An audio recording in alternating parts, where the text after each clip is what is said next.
నమస్తే, welcome to even TV Telugu news. Tekkali జిల్లా ఆసుపత్రిని ఎమ్మెల్సీ దువ్వాడ శ్రీనివాస్ సందర్శించి అక్కడి దయనీయ పరిస్థితులపై ఆగ్రహం వ్యక్తం చేశారు. ఆసుపత్రిలో మంచినీటి సమస్య, పారిశుద్ధ్య లోపాలతో రోగులు తీవ్ర ఇబ్బందులు పడుతున్నారన్నారు.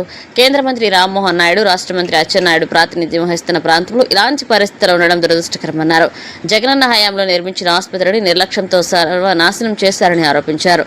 వారం రోజుల్లో సమస్యలు పరిష్కరించకపోతే ప్రజా ఆందోళనలు చేపడతామన్నారు. మీరు ఎంతమందికి మీరు ఎక్స్రే తీయగలుగుతారు ఒకే ఎక్స్రే మిషన్ తో? అలాగే డయాలసిస్ కు చూసినప్పుడు 13 ఉన్నాయి, మరొక 8 అయినా కావాలి. అసలే కిడ్నీ పేషెంట్స్ ఎక్కువగా ఉన్నటువంటి ప్రాంతం ఇది. డయాలసిస్ కోసం వచ్చి తీవ్రమైనటువంటి ఇబ్బందుల్లో ఉన్నారు. కూర్చున్న పేషెంట్స్ కు ఫ్యాన్ కూడా లేదు. 108 పూర్తిగా నాశనం అయిపోయింది. 108 సేవలు లేవు. హాస్పిటల్ కి అంబులెన్స్ లేదు. మంత్రి, ఏం చేస్తున్నావా నువ్వు? అంబులెన్స్ కూడా ఇచ్చుకోలేవా నీ కాన్స్టిట్యున్సీలో? నీ కాన్స్టిట్యున్సీలో కేంద్ర మంత్రి, రాష్ట్ర మంత్రి రామ్మోహన్ నాయుడు, అచ్చెన్నాయుడు ఉన్న కాన్స్టిట్యున్సీలోని ఇంత దౌర్భాగ్యమైన పరిస్థితులు ఉంటే రాష్ట్రంలో ఏ దిక్కుమాలిన పరిస్థితులు ఉన్నాయో అంచనా వేయొచ్చు.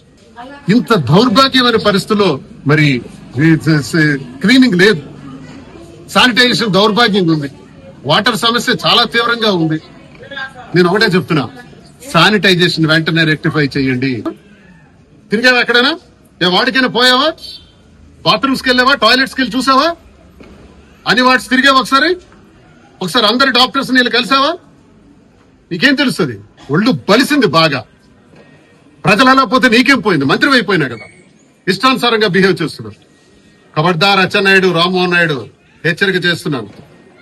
వాటర్ సమస్య పరిష్కరించాలి. కలెక్టర్ గారికి నేను తెలియజేస్తున్నా. డీసీ శ్రీకాకుళం హెడ్ క్వార్టర్ లో సంబంధించి దంత వైద్యానికి సంబంధించి అసలు పరికరాలే లేవు. దంత వైద్యానికి సంబంధించి టీత్ ఏదైనా పోతే రిప్లేస్మెంట్ చేయడానికి అవకాశమే లేదు. కార్డియాలజిస్ట్ లేదు. కార్డియాలజిస్ట్ లేకపోతే అత్యవసర పరిస్థితి ఏంటి? గైనిక్ ఇష్యూస్ చాలా తీవ్రంగా ఉన్నాయి. పట్టించుకునే నాదుడు లేడు.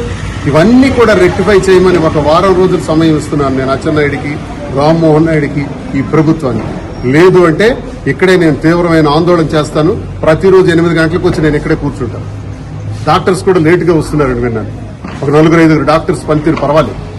మిగతా డాక్టర్స్ అందరూ కూడా లేటుగా వస్తున్నారు, పట్టించుకోవట్లేదు. ఈరోజు మండే కాటి వచ్చారు, రేపటి నుంచి అయితే రారు.